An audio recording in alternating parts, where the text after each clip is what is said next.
Hello दोस्तों, आज हम लोग देखेंगे द लैम्ब। ये लिखा गया है विलियम ब्लेक का। इसके तुम देख सकते हो यहाँ पे पिक्चर में 1757 में इसका बर्थ हुआ थे और 1827 में इसकी डेथ हुए थे। तो बेसिकली जो है ये क्रिश्चियनिटी के ऊपर मतलब एक रिलीजियस पोएम भी बोल सकते हो इसको। ये क्रिश्चियनिटी के ऊपर बेस करके हैं। द लैम्ब जो है ये किस कैटेगरी में आता है ना। विलियम ब्लेक के दो सीरीज पब्लिश हुआ था, एक था सॉन्ग्स ऑफ इनोसेंस, दूसरा सॉन्ग्स ऑफ एक्सपीरियंस। तो सॉन्ग्स ऑफ इनोसेंस में बेसिकली क्या दिखाया जाता है ना, ह्यूमन बींग्स के, वो ह्यूमन बींग्स बोलिए चाहे इस वर्ल्ड के इनोसेंस इनोसेंस को दिखाया जाता है, जिसमें जैसे कि मान के चलो एक चाइल्ड हो गया द लैम्ब। तो द लैम्ब इसमें इसी कैटेगरी में आते हैं, ये सॉन्ग्स ऑफ इनोसेंस में। तो उसी की ऑपोजिट होता है सॉन्ग्स ऑफ एक्सपीरियंस। तो सॉन्ग्स ऑफ इनोसेंस को पहले उसने 1789 में पब्लिश किया था। तो उसके बाद जो है कॉम्बाइंड में दोनों को एक साथ सॉन्ग्स ऑफ इनोसेंस और सॉन्ग्स ऑफ एक्सपीरियंस दोनों को एक साथ पब्लिश करते हैं 1794 में। तो ये क्या बताते हैं ना, ये जो सॉन्ग्स ऑफ इनोसेंस है बेसिकली ये पेस्टोरल सेटिंग के ऊपर बना हुआ है। पेस्टोरल सेटिंग क्या होता है, जहाँ पे मतलब एक रूरल एरिया, ठीक है। तो ये पोएम जो है एक प्लीजिंग डिस्क्रिप्शन ऑफ लैम्प को दिखाया गया together with child simple but pure understanding of God. तो इसी में जो तुम आप देख सकते हैं कि एक चाइल्ड के नज़रिए से गॉड के जो मतलब गॉड को किस तरह से समझता है, ये चीज़ दिखाया गया यहाँ पे। तो बेसिकली सॉन्ग्स ऑफ इनोसेंस किन सब चीज़ों में डील करते हैं ना, इनोसेंस के ऊपर, प्योरिटी ऑफ हार्ट के ऊपर, इन सब चीज़ों में डील करते हैं। और songs of experience there is cruelty, sufferings, strength, so many चीज़ें सॉन्ग्स ऑफ एक्सपीरियंस में दिखाए गए। तो द टाइगर जो है एक पोएम है जो सॉन्ग्स ऑफ एक्सपीरियंस में आता है।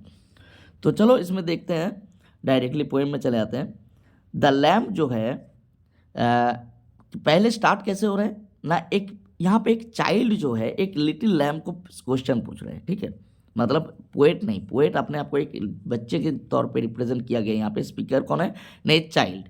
तो अगर क्वेश्चन पूछा जाता है कि who is the speaker here, nice, here the speaker is a little child, तो हमें लास्ट में मिलेगा। तो लिटिल लैम्प हु मेड दी, पहला लाइन है लिटिल लैम्प, मतलब लिटिल देखो लैम्प के साथ एक एडजेक्टिव जोड़ दिया गया लिटिल। तो लिटिल लैम्प, छोटी सी लैम्प, हु मेड दी मतलब कौन, किसने आपको बनाया। तो पहला इसका तो आप राइम स्कीम देख सकते हैं, A B B C C D D A फिर से रिपीट हो रहे हैं। तो little lamb who made thee, किसने बनाया आपको। Dost thou know who made thee ना, क्या आप जानते हैं dost thou know means do you know, simple भाषा में समझो, डास्ट मतलब डू और thou means it is a old kind of English, इसका मतलब you. Dost thou know who made thee, किसने आपको बनाया, क्या आप जानते हैं ये चीज़। गेव द लाइफ, आपको जीवन दिया। And bid thee feed, bid thee feed का मतलब होता है ऑर्डर्ड यू टू फीड। यहाँ पर देख सकते हैं, हमने भी नोट किया, आप लोग भी नोट कर लीजिए।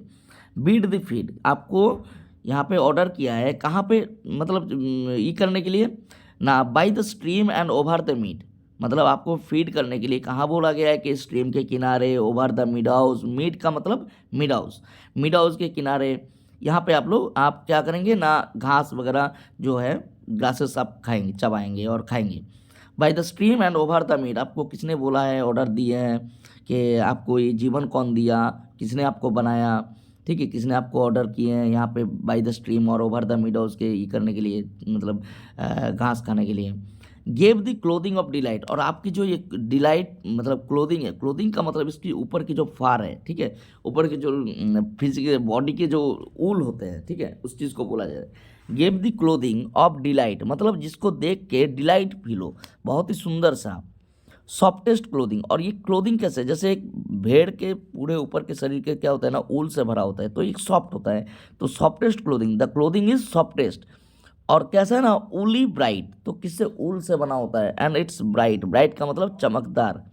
गेव दी सच ए टेंडर वॉइस, और आपको कैसा वॉइस दिए ना, जो एक बहुत ही नाजुक सा एक वॉइस दिए, सॉफ्ट वॉइस। गेव दी सच ए टेंडर वॉइस, और इतने सुंदर टेंडर वॉइस आप लोग को किसने दिया।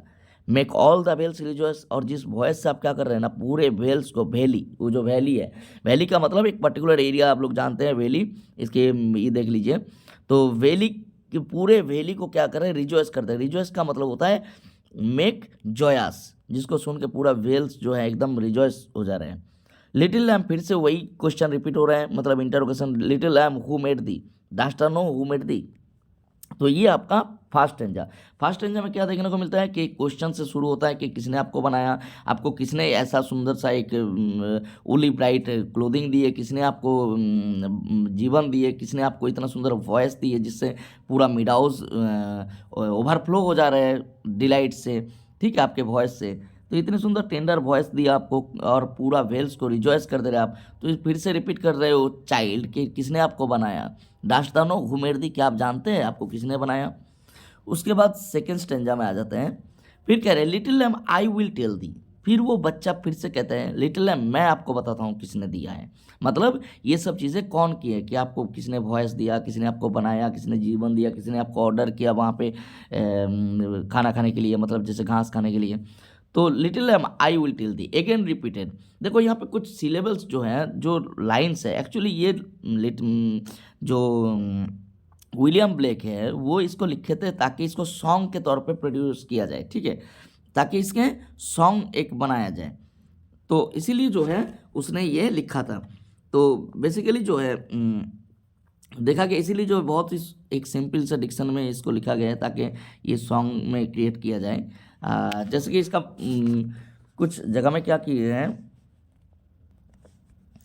इसको आप देख सकते हैं। जैसे कि ये कैसे एक इम्प्रेशन में थे और इसकी इंटेंशन क्या था ना, ये म्यूजिक में बदलेगा, और इसी कारण से जो वर्ड्स है ना उसकी यूजेस बहुत ही सिंपल एंड बेसिक किया गया है। और बाद में ये हुआ भी था क्योंकि इसको क्या किया गया था, इसको सॉन्ग में बदला गया था बाय वॉन विलियम्स के जरिए, ठीक है। वॉन विलियम्स एक सॉन्ग में इसको बदले थे, और साथ में साथ ही क्या थे ना, सर जॉन ट्रेवर जो है इन दोनों ने मिलके, वॉन विलियम्स और सर जॉन टेवर्नर, इन दोनों ने मिलकर इसको सॉन्ग में परिवर्तित किए थे, मतलब एक गाने का रूप दिए थे।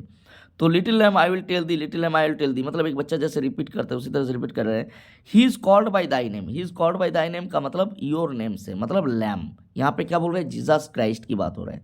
जीसस क्राइस्ट एक जगह पे अपने आप को क्या बताया था कि एक लैम के तौर पे, मतलब रेफरेंस यहाँ पे कौन सी चीज़ की रेफरेंस है, रेफरेंस टू गॉड है और जीसस क्राइस्ट, क्योंकि गॉड जो है who made the lamp is called a lamp himself, ठीक है, बिकॉज ही बिकम, वो एक लिटिल चाइल्ड भी है, he is called by the name for he calls himself A lamp. देखो यहाँ पे दिया हुआ है क्योंकि जीसस क्राइस्ट तुम लोग जानते हो हार्मलेस थे, मतलब वो वायलेंस को ये एक्सेप्ट नहीं करते थे, तो इसीलिए वजह से जो है for he calls himself A lamp, तो उसने अपने आप को भी एक लैम्प बताते थे। तो यहाँ पे कौन सी चीज़ की रेफरेंस है ना, क्रिश्चियनिटी की, ठीक है।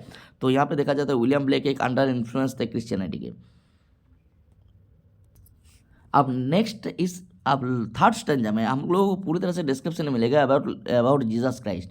बोल रहे ही इज मेक, मतलब यहाँ पे कंपेयर किया जा रहा है जीसस क्राइस्ट की।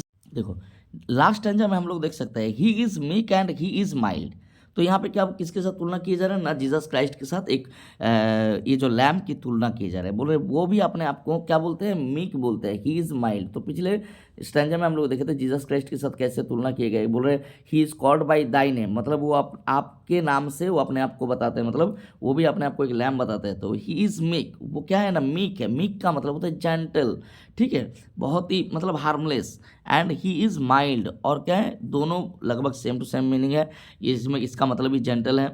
तो ही बिकेम ए लिटिल चाइल्ड, और वो क्या है ना, वो एक लिटिल चाइल्ड है। He became a little child, I a child and thou a lamb, मैं भी एक चाइल्ड हूँ और आप एक लैम्ब है। मतलब क्या है, यहाँ पे बताया जा रहा है कि मैं एक चाइल्ड हूँ और आप लैम्ब है, मतलब we both are representing, we both are the creator of Jesus Christ, ठीक है। हम दोनों जो है, इवन जीसस क्राइस्ट जो है अपने आप को लैम्ब के तौर पे लैम्ब भी बताते हैं और अपने आप को चाइल्ड भी बताते हैं, मतलब दोनों क्या है, इनोसेंस की रेफरेंस है। तो in I a child and thou a lamb, thou का मतलब होता है you are a lamb, we are called by his name, हम लोग किसके नाम से बोला जाता है, बाई हिज नेम, उसके नाम से। हिज नेम का मतलब यहाँ पे जीसस क्राइस्ट के name. Little lamb God bless the last जो कपलेट है, लास्ट जो कंक्लूडिंग कपलेट है उसमें बोला जा रहा है कि लिटिल लैम्ब गॉड ब्लेस दी, लिटिल लैम्ब गॉड ब्लेस दी। तो आप ये रहिए, आपको भगवान आपका भला करे, इस तरह से एक पोएम जो है ख़त्म हो जाए। जैसे कि एक बच्चा यहाँ पे प्रे कर रहे हैं गॉड के सामने कि गॉड आपको सही रखे, गॉड ब्लेस दी। तो ये पोएम बहुत ही सुंदर सा एक पोएम है, आप लोग इसको पढ़िए, अगर अच्छा लगे मैं और भी वीडियोज़ बनाऊँगा इसके ऊपर। Thank you.